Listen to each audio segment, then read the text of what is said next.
Y esta cumbre entre Donald Trump y Vladimir Putin, celebrada en Alaska, ha sido un encuentro cargado de gestos simbólicos, pero sin avances concretos en el conflicto ruso-ucraniano. Para entender qué hay detrás de esta reunión y sus posibles implicancias, nos acompaña esta noche Rafael Machado, analista geopolítico desde Brasil, para ver este tema y analizar estas relaciones internacionales de manera general. Buenas tardes, señor Rafael Machado.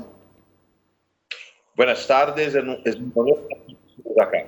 Gracias por estar con nosotros. ¿Qué lectura hace usted de esta reunión entre Donald Trump y Putin? ¿Qué simboliza? Bueno, en primer lugar, sabemos desde que empezó la operación militar especial en Ucrania, el gobierno de Estados Unidos, cuando era gobernado por Joe Biden, en ningún momento intentó entrar en contacto directo con Vladimir Putin. ¿Sí? No hubo contactos del más alto nivel entre Estados Unidos y Rusia durante el gobierno de Biden después que empezó la operación en Ucrania. Y eso es muy malo, porque, bueno, como sabemos, hubo varias provocaciones contra Rusia en este periodo y el mundo se quedó al borde de un conflicto nuclear. Entonces, el hecho de que haya al menos un diálogo entre Rusia y Estados Unidos, en primer lugar, es bastante positivo. Pero no me sorprende que no haya habido cualquier avance significativo, cualquier resultado definitivo sobre el conflicto, porque nosotros sabemos que las causas del conflicto son muy complejas y alcanzar un tratado de paz que sea amplio va a llevar, por supuesto, varios encuentros, varias reuniones, no solo entre Rusia y Estados Unidos, pero también en el futuro, encontrando también a algún representante de Ucrania. Y según usted, ¿por qué no se logró ningún avance concreto sobre un alto al fuego, que es lo que se esperaba durante esta reunión, esta cumbre histórica, porque es la primera vez en 20 años, me parece, que un presidente ruso viaje a Estados Unidos? Bueno, nosotros sabemos que Putin enfatizó las demandas básicas de Rusia en relación a Ucrania desde que empezó la operación militar especial, ¿sí? La desmilitarización, la desnazificación y también ahora el reconocimiento de las nuevas repúblicas que se integraron a la Federación Rusa. Incluso Putin dio una concesión en pro de la paz, que fue básicamente reconocer a Gerson Zaporizhia en los límites actuales. Rusia no liberó estas dos provincias de Ucrania, entonces él aceptó reconocer la situación como está en el campo de batalla. Ahora, el gran problema es que Trump aún es informado sobre los datos de la operación militar especial por el Pentágono, que recibe sus informaciones del Ministerio de Defensa de Ucrania. Entonces, por ejemplo, nosotros vimos en los últimos meses varios tweets de Donald Trump en que hablaba, por ejemplo, que en Ucrania habían morido desde enero de 2025 2.000 soldados ucranianos y más de 100.000 soldados rusos, que por supuesto es bastante absurdo y completamente real. Entonces, había una irrealidad, una falsa expectativa y concepciones del conflicto en la parte de Estados Unidos. Ahora, también se debe llevar en consideración que va a tener que hablar con Europa y también con Ucrania. Y nosotros sabemos también que Zelensky no tiene interés en la paz en este momento y también los liderazgos europeos parece que no quieren la paz. Entonces es por eso también que no hubo un acuerdo definitivo allá. Sí, pero según usted, ¿qué papel puede jugar Estados Unidos en este caso realmente para resolver este conflicto ruso-ucraniano? ¿Por qué Estados Unidos? Bueno, nosotros sabemos que ese conflicto también es un conflicto proxy y que Joe Biden, el gobierno de Estados Unidos, el Deep State de Estados Unidos, tuvo un papel importante en iniciar ese conflicto, en provocar ese conflicto, Sí. en la medida en que a través de la OTAN dio garantías falsas a Zelensky.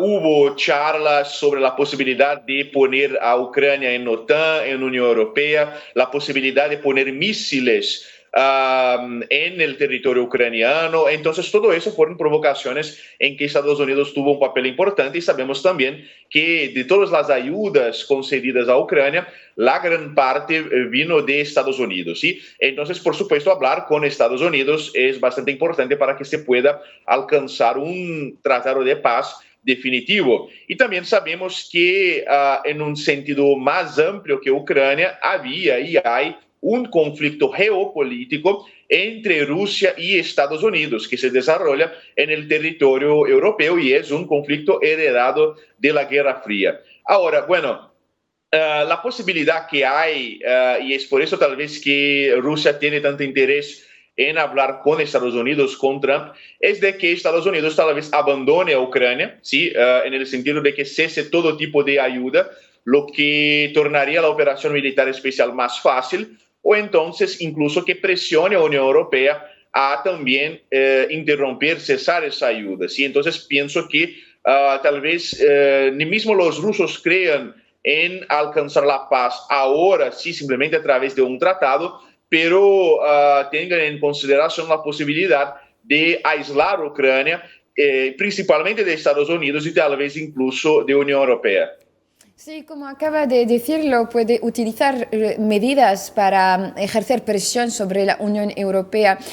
Sería, por ejemplo, estas medidas de aranceles podrían ser uno de estos métodos que se usa por Estados Unidos para llevar todas las partes a la mesa de las negociaciones. Ya sabemos que, por ejemplo, al llegar a la Casa Blanca, la primera cosa que hizo Donald Trump era interrumpir la ayuda militar que aportaba a Ucrania y también amenazó a Rusia con más sanciones. Sí, bueno, nosotros sabemos que Trump tiene un interés en que ese conflicto se encierre, ¿sí? Y bueno, si Trump llega a la consideración de que Europa es el principal obstáculo para la paz en Ucrania, entonces es posible que utilicen la amenaza de aranceles para intentar convencer especialmente a Alemania y Francia a aceptar el término de ese conflicto. Nosotros vimos cómo los aranceles están siendo utilizados no solo como un mecanismo comercial, pero también como una herramienta política. Por ejemplo, es como se utilizan los aranceles contra Brasil, sí, en el caso de Bolsonaro. Entonces, es posible también que para otros tipos de fines políticos y geopolíticos, Estados Unidos utilice aranceles para intentar presionar a la Unión Europea a abandonar Ucrania. Sí, ¿qué mensaje envía esta cumbre al resto de las potencias occidentales, por ejemplo, a la Unión Europea, que ha reaccionado, que no, a la Unión Europea no le gustó que no esté involucrada en esta cumbre? Entonces, ¿qué mensaje manda esta cumbre a los europeos? Bueno, manda el mensaje al menos de que Europa está perdiendo su importancia geopolítica, que no está en posición de decidir absolutamente nada en este conflicto, que no tiene la influencia que tenía, por ejemplo, cuando empezó el siglo XX.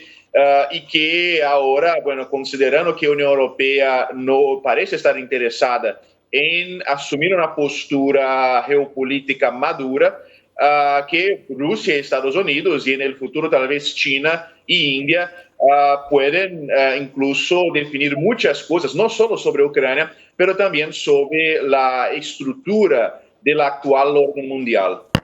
Entonces, según usted, este encuentro podría debilitar la unidad europea frente a Rusia, por ejemplo. Sí, bueno, nosotros vimos como Víctor Orbán de Hungría hizo varias críticas a la posición asumida por Macron y Merz en relación a esta cumbre, una cumbre que fue criticada como dijiste, pero hay algunos liderazgos europeos que creen que Europa debería tener una posición más activa en intentar encontrar la paz en Ucrania. Orbán es uno de esos personajes también. Hay algunos otros personajes que cada vez más se quedan bastante fastidiados con ese conflicto, incluso también con el rol desarrollado por Merz, Macron y Starmer en promocionar la continuación de este conflicto. Entonces puede ser un factor de desestabilización de la Unión Europea, de esa unidad europea. Incluso el New York Times dijo hace algunos días que podría ocurrir o en esa cumbre o en el futuro una división de zonas de influencia en Europa entre Rusia y Estados Unidos. Entonces, ¿cómo se ha anunciado una próxima reunión con Zelensky en Washington? ¿Qué se espera de esta visita? Bueno, de Zelensky yo espero básicamente la misma actitud que él ha tenido en los últimos años. ¿Sí? Para Zelensky no hay interés en el término de ese conflicto. Nosotros sabemos que Zelensky tiene miedo de que se encierre el conflicto porque va a tener que devolver el poder, va a ser necesario organizar nuevas elecciones y eso puede conducir incluso a su prisión a causa, por ejemplo, de los reclutamientos forzados. Hay muchas denuncias de corrupción hoy día en Ucrania, incluso Zelensky cerró la principal agencia de combate a corrupción en Ucrania. Entonces Zelensky quiere la continuación del conflicto porque en el conflicto él mantiene la situación de estado de excepción, sí, de, básicamente de dictadura en Ucrania. También hay nos queda, Rafael, nos queda muy poco tiempo, pero hay una pregunta que me gustaría darte. ¿Crees que veremos avances reales en los próximos meses o seguimos lejos de una solución diplomática? Nos queda muy poco tiempo, pues una respuesta rápida, por favor. Okay. En el momento actual creo que estamos bastante lejos de una solución para este conflicto, básicamente porque las varias partes que están involucradas allá no consiguen llegar a un consenso. Muchísimas gracias por haber estado con nosotros, Rafael Machado, analista geopolítico desde Brasil. Estimados telespectadores, gracias por habernos seguido en este programa especial y les dejamos en compañía del resto de nuestros programas. Adiós.